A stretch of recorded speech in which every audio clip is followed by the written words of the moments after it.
Hello दोस्तों, नमस्कार दोस्तों। अगर आपने ये वीडियो नहीं देखा तो समझ लीजिए आपने कुछ मिस किया। मेरी सभी से रिक्वेस्ट है, इस वीडियो को जरूर देखिएगा और अपने बच्चों रिश्तेदारों को भी दिखाइएगा, क्योंकि इससे हो सकता है कि आपके बच्चे या रिश्तेदार या जो ऐसे लोग हैं जो भी अपना कैरियर बना रहे हैं उनको कोई प्रेरणा। इससे पहले वीडियो शुरू करें, प्लीज चैनल को सब्सक्राइब जरूर करें। चलिए चलते हैं वीडियो की। आज जिस विषय पर हम बात करेंगे बहुत ही एक ऐसा विषय है कि हर व्यक्ति को इस बारे में सुनना जरूर चाहिए, और वो विषय है एक ऐसी शख्सियत का दुनिया छोड़ के चले जाना जिसने 140 करोड़ की आबादी वाले देश को आज दुनिया की थर्ड फास्टेस्ट जो ग्रोइंग इकोनॉमी है, जिसने दुनिया को परचेज पावर पैरिटी के हिसाब से जीडीपी में थर्ड नंबर पे लाया, और इंडिया आज फास्टेस्ट ग्रोइंग इकोनॉमी के नाम से जानी जाती है। ये दोस्तों स्थिति थी जब इंडिया लास्ट थर्ड में आता था। वहाँ से लेके यहाँ तक का सफ़र जिस व्यक्ति ने तय करवाया वो है डॉक्टर मनमोहन सिंह। उनका कोई दोस्त हो, दुश्मन हो, कोई पॉलिटिकल राइवल हो, अगेंस्ट पॉलिटिकल पार्टी हो, देश दुनिया में इतनी उनको ट्रिब्यूट मैसेजेस आज तक शायद किसी को नहीं मिले होंगे।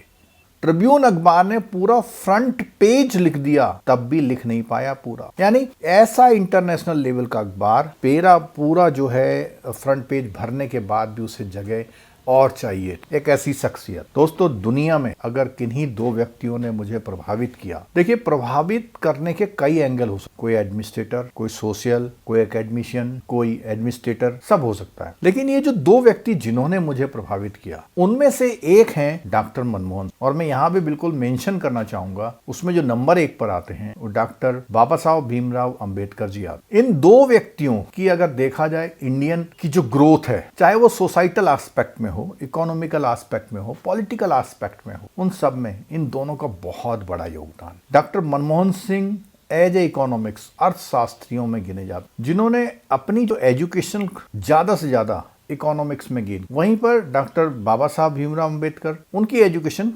वर्सेटाइल थी, बहुत सारी सब्जेक्ट्स में उन्होंने एजुकेशन। बट यहाँ पर इस वीडियो में हम डॉक्टर मनमोहन सिंह जी की बात करें। ये वही विपक्ष, ये वही दुश्मन है जो एक समय पर डॉक्टर मनमोहन सिंह के विरोध में। आज इस वीडियो के लास्ट में उन देश के सभी उन नेताओं के वो ट्रिब्यूट मैसेजेस हम इस वीडियो में दिखाएंगे, जिसमें जब एनडीए सरकार आई थी उस समय के जो प्रधानमंत्री मोदी जी, उन्होंने डॉक्टर मनमोहन सिंह को बोला था, हजारों जवाबों से अच्छी है मेरी खामोशी, न जाने कितने सवालों की आबरू रख।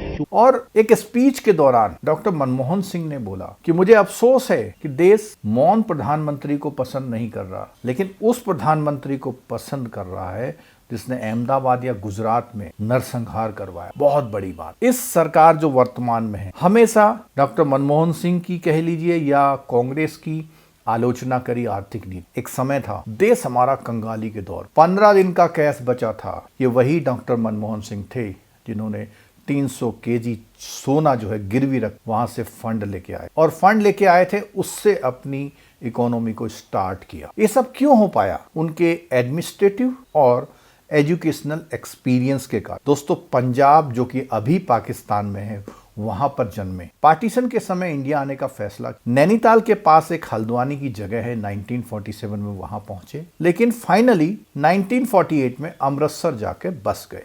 दोस्तों एजुकेशनल क्वालिफिकेशन से पहले मैं उनका जो कैरियर है उसके बारे में बात कर रहा हूं। क्यों ये महान शख्सियत? हर किसी को मजबूर होना पड़ा बोलने की। क्या यही बात वो राज्यसभा लोकसभा में बोल सकते थे? नहीं, क्योंकि वहां पॉलिटिकल वहां अपने को वोट चाहिए, अपने को नेता चुनना है। लेकिन उसके बाद 92 ईयर में डॉक्टर मनमोहन सिंह जी की डेथ हुई। इतने सालों में 92 ईयर में उन्होंने भारत देश को बहुत कुछ, यही नहीं, उनके परिवार की 3 बेटियां अलग अलग एरिया में बहुत अच्छा काम कर रही, वो भी दुनिया के टॉप क्लास लोगों में शामिल है। अब यहाँ पर देख सकते हैं स्क्रीन पर आप, सबसे पहले वो लेक्चरर बने, यानी पढ़ाना शुरू करे इकोनॉमिक्स में पंजाब यूनिवर्सिटी चंडीगढ़, और उन्होंने जो है ग्रेजुएट अंडर ग्रेजुएट को पढ़ाया 2 साल। पढ़ाने की ही बात करें तो वो प्रोफेसर रहे इंटरनेशनल ट्रेड के दिल्ली स्कूल ऑफ इकोनॉमिक्स में 1969 से 71 तक 2। यानी कि आप देखिए इकोनॉमिक्स पढ़ाई, फिर इकोनॉमिक्स में इस इंटरनेशनल इकोनॉमिक्स और ट्रेड पॉलिसीज के बारे में स्पेसिफिकली पढ़ाया।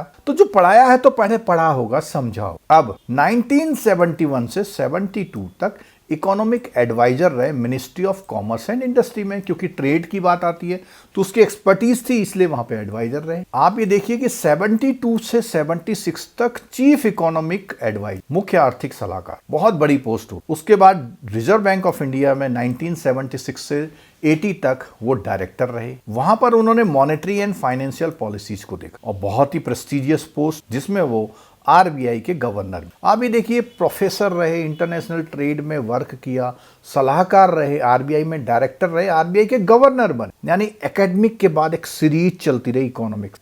और इन्होंने इंडियन बैंकिंग और फाइनेंशियल सिस्टम में इंट्रोड्यूस किए नए रिफॉर्म। अब 1985 से 87 तक प्लानिंग कमीशन के डिप्टी चेयरमैन, यानी आप समझिए कि प्रधानमंत्री तो सो कॉल्ड चेयरमैन होता है, लेकिन असली काम तो यही कर। उसके बाद 87 से 90 तक सेक्रेटरी जनरल रहे, जो साउथ कमीशन जेनेवा में था, वहां पर जो उनके इश्यूज थे डेवलपमेंट के, वहां बात करी, यानी कि इंटरनेशनल एक्सपोजर पे आए। प्राइम मिनिस्टर ऑफ इंडिया के एडवाइजर रहे 90 से 91 पर, और किस बात में?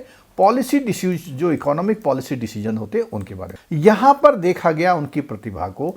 और जब 1991 से लेकर 96 तक पीवी नरसिम्हा राव की गवर्नमेंट बनी थी, तो पीवी नरसिम्हा राव की गवर्नमेंट में ये बने finance minister government of India. ये वही समय है जो हम आज यहाँ पर 91 के समय में देश कंगाल होने की स्थिति में था, कैश नहीं बचा था। 98 से लेकर 2004 तक राज्यसभा में वो अपोजिशन के लीडर रहे। और जिस समय 2004 की बात आई, जिस समय सोनिया गांधी को अपोजिशन ने इस बात के लिए प्रधानमंत्री नहीं बनने दिया कि ये विदेशी है, उस समय पर डॉक्टर मनमोहन सिंह 2004 से लेकर 2014 डायरेक्ट 2 टर्म, पूरे 10 साल क्या रहे प्रधानमंत्री। इस बीच में अपोजिशन ने बहुत कोशिश करी, न्यूक्लियर डेवलपमेंट प्रोग्राम में अमेरिका का सहयोग लिया, इकोनॉमिक पॉलिसीज अच्छी आई, और जो RTE एक्ट है, राइट टू इंफॉर्मेशन एक्ट है, इस तरह के इंपॉर्टेंट जो एक्ट हैं उनको लाने में इनका बहुत बड़ा सहयोग। दोस्तों, यहाँ पर अगर इनकी एजुकेशनल क्वालिफिकेशन की बात करना, देखिए सबसे पहले इन्होंने BA किया इकोनॉमिक्स में, पंजाब से किया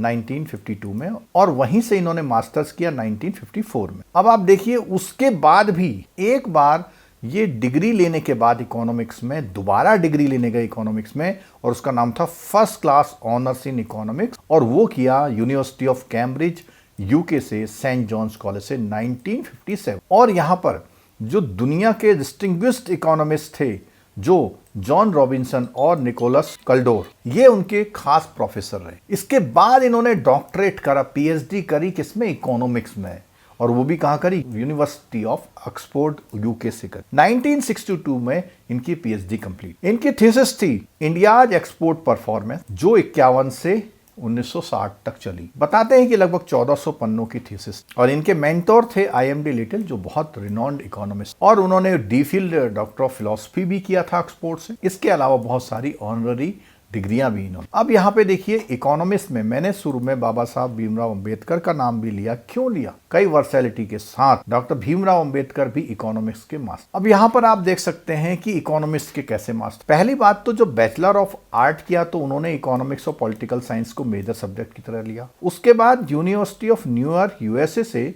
एक थीसिस उन्होंने की, ancient Indian commerce economics connection हो गया। डॉक्टर ऑफ फिलॉसफी PhD करी उन्होंने, और उसकी थीसिस थी क्या?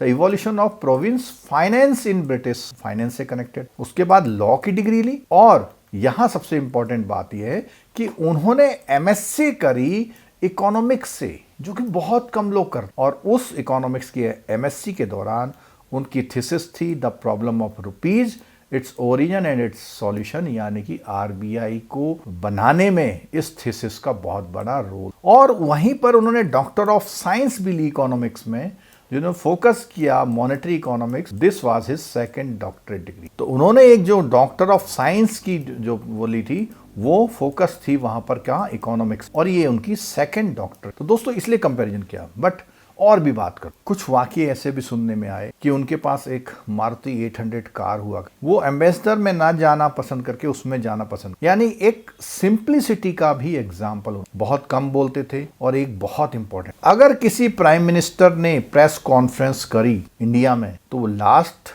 जो हुई थी वो 2014 में डॉक्टर मनमोहन सिंह की। उसके बाद कोई भी प्रेस कॉन्फ्रेंस किसी भी प्राइम मिनिस्टर यानी कि मोदी जी ने कोई भी प्रेस कॉन्फ्रेंस नहीं की। मींस सब कुछ स्क्रिप्टेड रहता है। प्रेस कॉन्फ्रेंस में ओपन क्वेश्चंस, उनका जवाब देने के लिए आपको पहले से प्रिपेयर रहना पड़ता है, जानकारी रख। दोस्तों ये वीडियो आपने पूरा देखा, उसके लिए बहुत बहुत धन्यवाद। Thank you so much. अगर अभी तक आपने चैनल सब्सक्राइब नहीं किया तो प्लीज चैनल सब्सक्राइब कर लीजिए, क्योंकि ऐसे बहुत सारे अच्छे विषय पर मैं वीडियोस आपके लिए लाता रहता हूँ।